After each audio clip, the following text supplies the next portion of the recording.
Olá, alunos, tudo bem?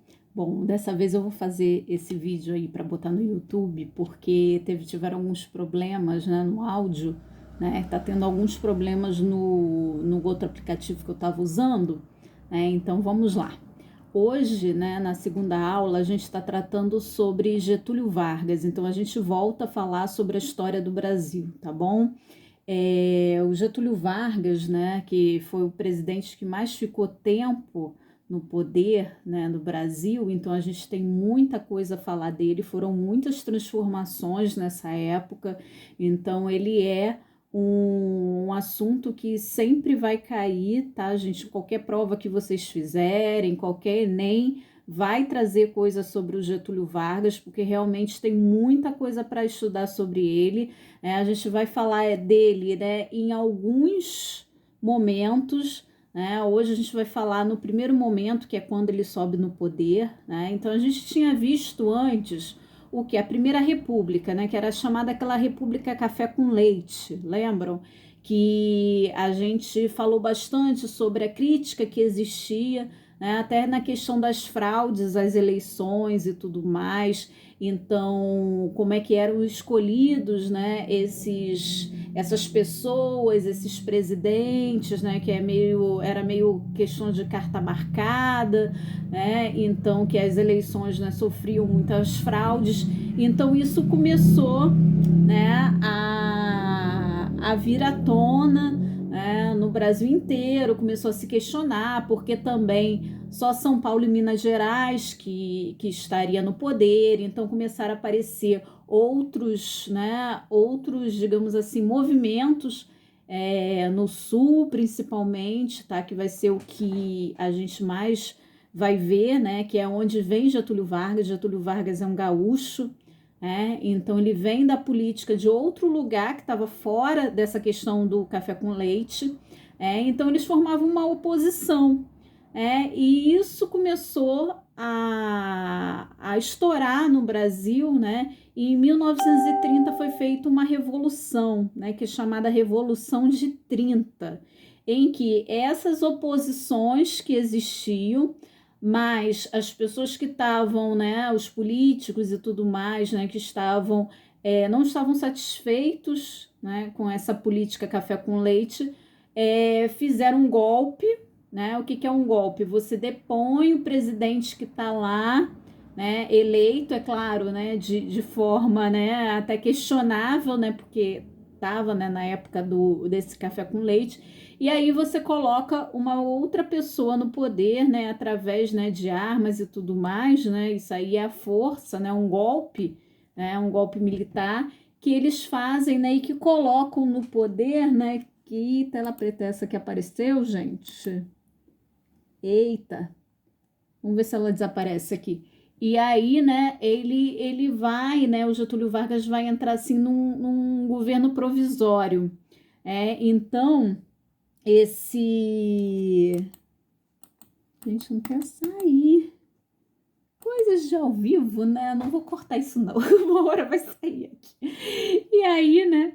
Esse Getúlio Vargas, né? Que vai assumir o poder, né? Dessa primeira forma, né? Provisória, ou seja, ele ia assumir, né? O poder. Claro, ninguém escolheu ele para estar ali, né? Do povo e tudo mais. Mas aí ele ia ficar de forma provisória. Só que isso não foi tão provisório assim, né? Em 1932, né? São Paulo, ele começa a fazer uma revolução que é chamada Revolução Constitucionalista, porque ele queria que, tudo bem, Getúlio Vargas está no poder provisório, tudo bem, mas a gente precisa de uma nova Constituição, uma nova lei, até mesmo, né, para formular aí, para limitar aí esse poder de Getúlio Vargas e tudo mais, né? Então, em 1932 tem essa revolução em São Paulo, em 1934 você tem uma constituição, um governo constitucional, né? Que aí Getúlio Vargas assume o poder, né? Mas com regras, com limites e tudo mais, né? Você bota condições disso aí, né?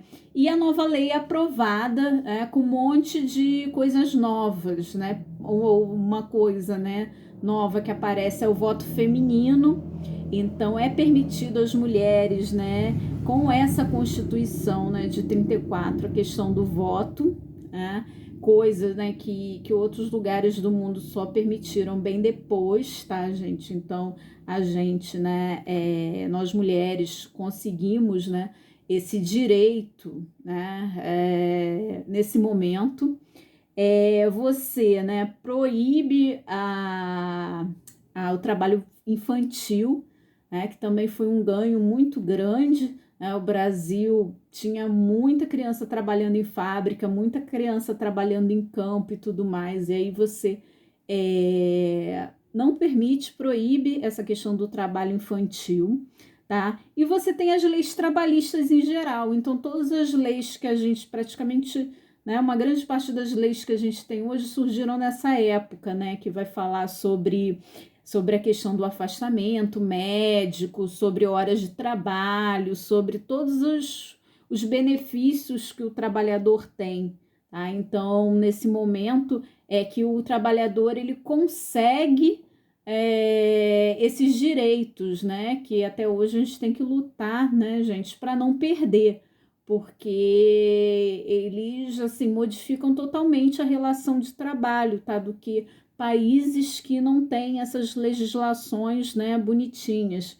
Então, a nossa, né, pelo menos tá por enquanto aí, começou nesse momento com Getúlio Vargas, né, defendendo os trabalhadores, né? Tanto que o Getúlio Vargas ele recebe um apelido, né, de pai dos pobres, era como as pessoas chamavam ele, né? E ele era uma figura muito popular, né? As pessoas em geral, né, as pessoas mais pobres principalmente gostavam muito dessa figura paterna que o Getúlio Vargas se mostrava, né, no rádio e tudo mais.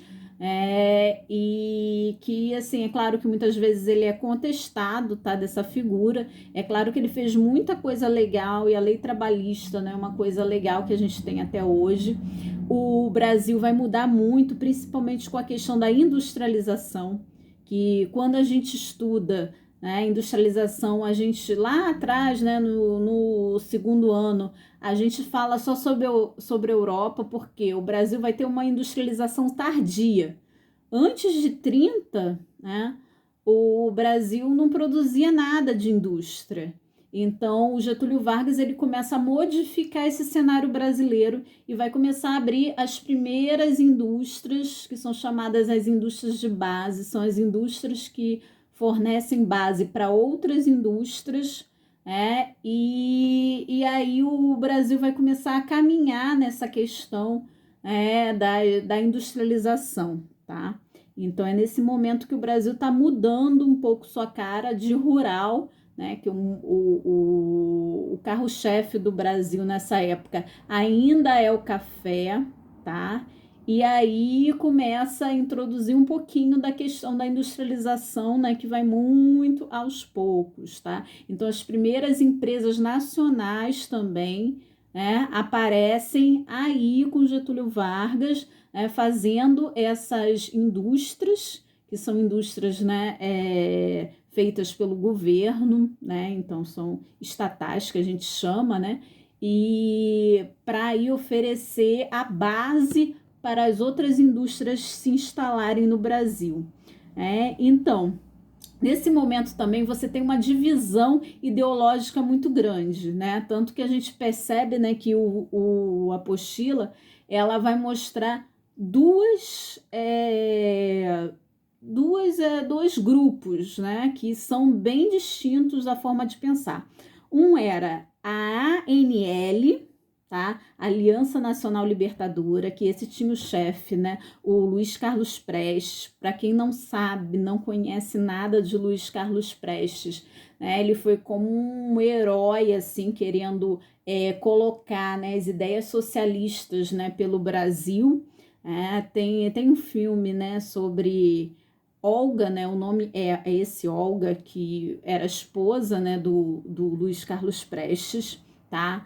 E tem uma história, né, bem interessante, né, falando sobre a questão do nazismo e tudo mais, né? E essa época aí, tá? Porque o Luiz Carlos Prestes, ele vai defender as ideias socialistas, tá? Que muitas vezes, né, vai percorrer aí até o meio militar, tá, gente? Luiz Carlos Prestes era militar, né? Então a gente está vendo aí essas ideias comunistas, né, não eram vistas, né, como ruins nessa época, muito pelo contrário, né? Muita gente muito próxima do Getúlio Vargas até compartilhava desse grupo aí da ANL, tá? E tinha outro grupo, né, que é a AIB, que é a Ação Integralista Brasileira, são os integralistas, tá?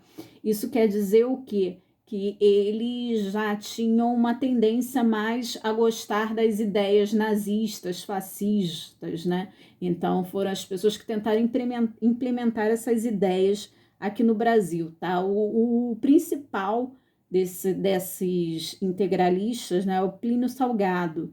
Eles usavam verde, e como, digamos assim, uma forma de identificação entre eles, e aí também tiveram vários seguidores e tudo mais, no momento em que ainda, né, não há, digamos assim, essa marginalização como tem hoje, das ideias ainda, das ideias, né, fascistas, né, pelo mundo.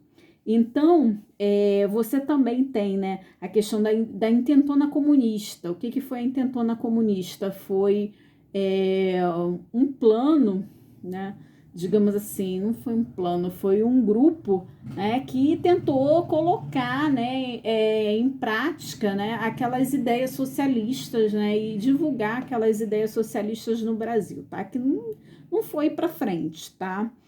Em 1937, né, Getúlio Vargas estava vendo que pela legislação ele ia ter que sair para terem novas eleições. O que eles fizeram? Eles fizeram uma estratégia que impediria do Getúlio Vargas sair do poder e ele tomasse o poder para si, fazendo um novo golpe.